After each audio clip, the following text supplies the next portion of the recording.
Before any cross-border transaction can move forward, we must locate our position within the foreign exchange architecture. That starts here, at F2, FEMA Residential Status. Consider the situation on the desk. A startup founder has recently relocated abroad, settling into a new life. Despite the move, she continues to participate in Indian share transactions and move money through her domestic bank accounts. But the advisory team handling her file has hit a wall.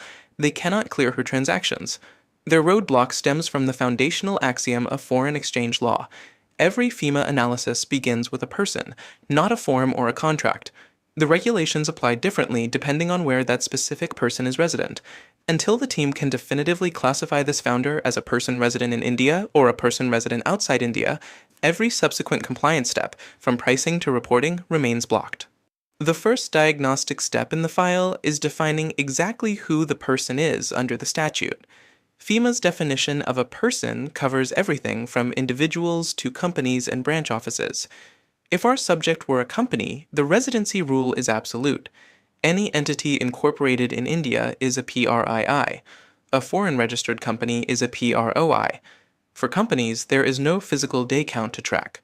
But because our subject is a founder, an individual, we have to set the corporate rules aside. We must apply a specific individual test. Unlike corporate registration, individual status is fluid, requiring us to track physical presence and relocation intent. This timeline shows the first prong of the individual test. It is a backward-looking calculation. To determine someone's status this year, FEMA counts the days they were physically present in India during the preceding financial year, but the day count is only the starting point. The second prong, the intent override, operates simultaneously and can change the result instantly.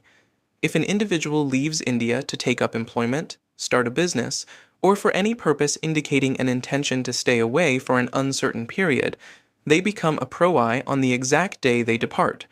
The previous year's day count is set aside. This departure logic is what defines the status of NRIs and OCIs.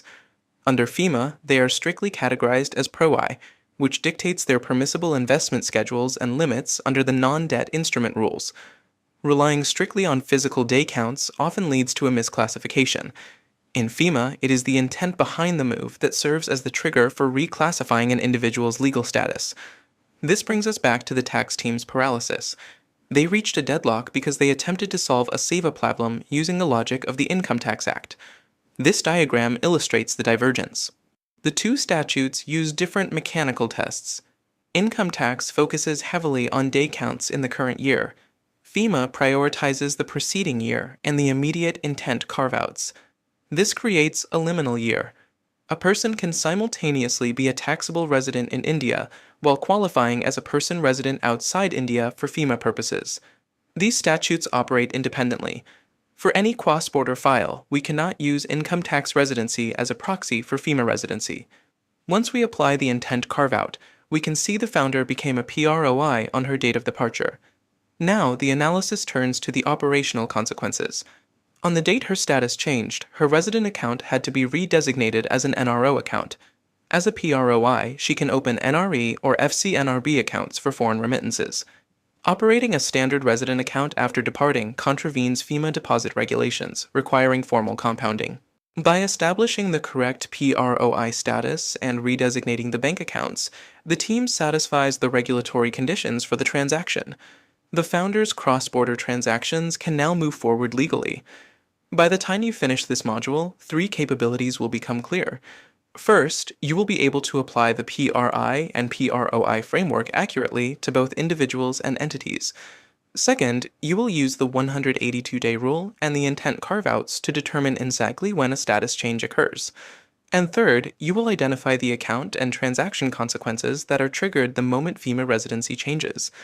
Open the file on your desk, begin Module F2, and execute your first residential status analysis.